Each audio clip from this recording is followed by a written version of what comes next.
I believe that we can create our own success.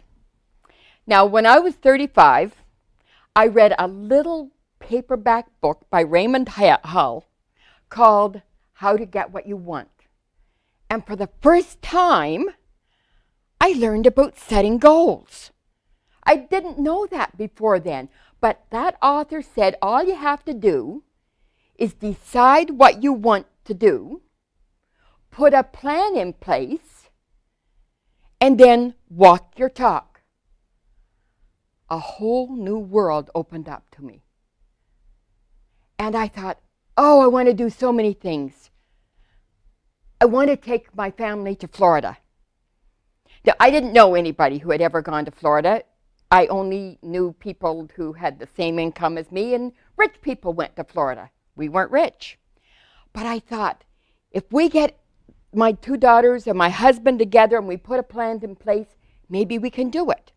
My husband and I were both smokers. Everybody was in those days, it seemed. And I told my husband if we both stopped smoking and we put our money in the Florida jar for 3 months, and if we stopped going out for dinner on Friday night, which was fine by my husband. He traveled all week. He didn't want to go out for dinner on Friday night. And if I stopped buying books, and I just got them from the public library, I thought we'd have enough money to drive to Florida and spend 10 days down there. There was just one little glitch. My husband did mention the fact that this was a house with three females and 1 bathroom. And if you want to be practical, you really should think about maybe setting a goal of building a new bathroom. What the heck, we didn't want to be practical. So 3 months later, we had enough money, and off we went for our first trip to Florida. It was everything a trip should be, and more. We had a great time. We went many times afterwards. None was as good as that first trip. The second bathroom, well, it never did get built. However, nobody cared. And 13 years later, my husband died, and the night before he was to be buried, we sat around the house laughing till the tears rolled down our cheeks about those great memories from that first trip to Florida. I don't care what you say, we wouldn't have laughed that hard about a second bathroom. But it did open up the possibility to me that I could get more of what I wanted by setting goals. And from then on, I've been a firm believer, committed, setting goal person. I write my goals out every January. I write them out every day after that, yes. Even now, when I've got a lot on my plate, I write my goals out every night. I lay in bed and visualize them. Can't sleep, might as well visualize my goals, right? And I've accomplished a lot of things in my life. Not money things particularly, because that's not been the sort of goals I've been looking for. But I've accomplished a lot of other things. So I believe that if we take time to set goals, we can create our own success. And I believe that with every fiber of my being. Now, the second thing I think we have to do if we're going to be successful is be prepared to take a few risks. Now, in the early days, I used to write a list of the pros and the cons. Was I going to do this or was I not going to do this?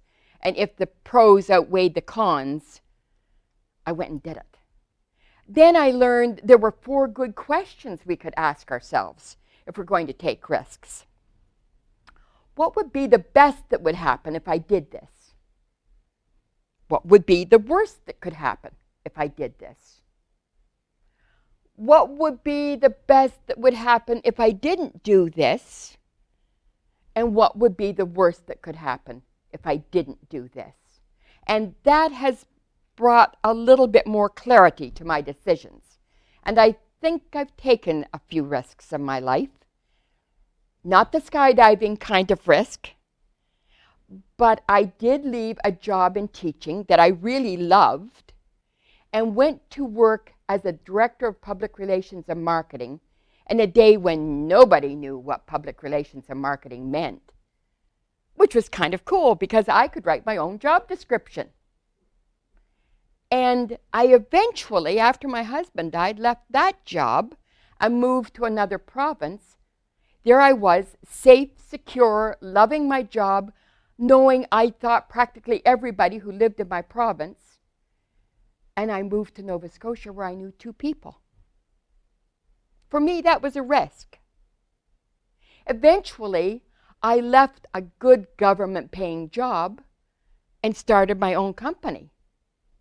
That was another risk. I started with a partner and eventually decided to go it on my own. That was an even bigger risk. Even today, if I think I'm getting a little bit too comfortable, I really do think about what risks can I take that I believe are going to be the best that can happen, and at the same time, I always look at what the worst that could happen would be. So there's 2 things that I think create our own success for us. One is setting goals, and the second is being willing to take some risk. Not some dumb risks, but some considered risks. And the third thing I believe is a state of mind. I think we have to be an optimist. You know, the rose-colored glasses, the glass is half full, this too shall pass. I believe we are often victims of our own negative thoughts. And I sort of call them ants. A negative thought.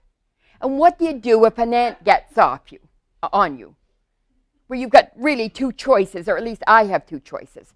I either brush the ant away, or sometimes I step on it. And those are the things I think we have to do with our negative thoughts.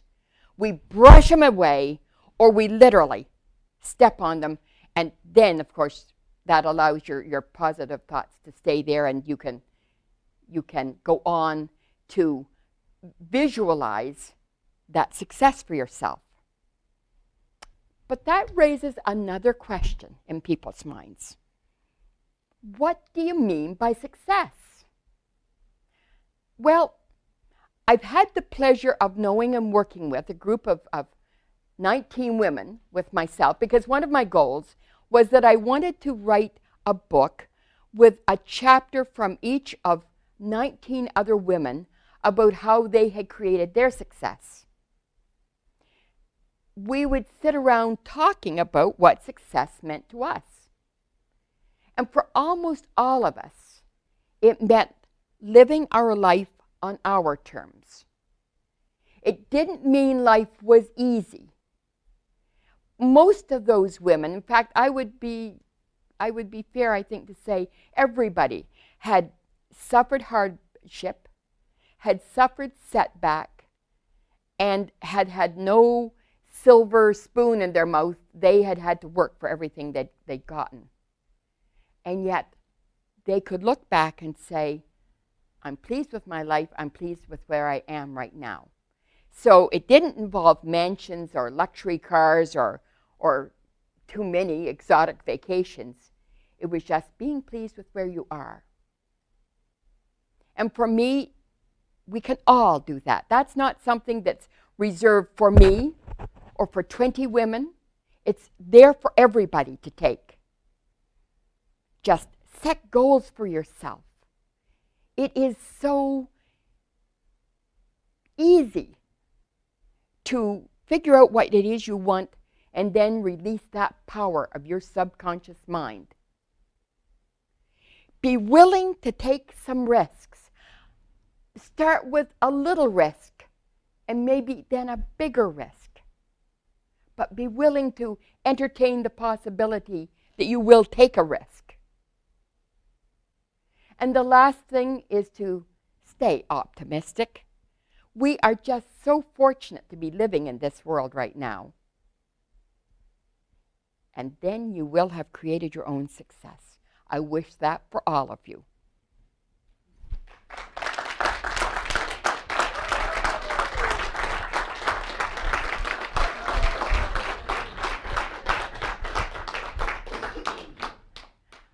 I didn't see any 10-minute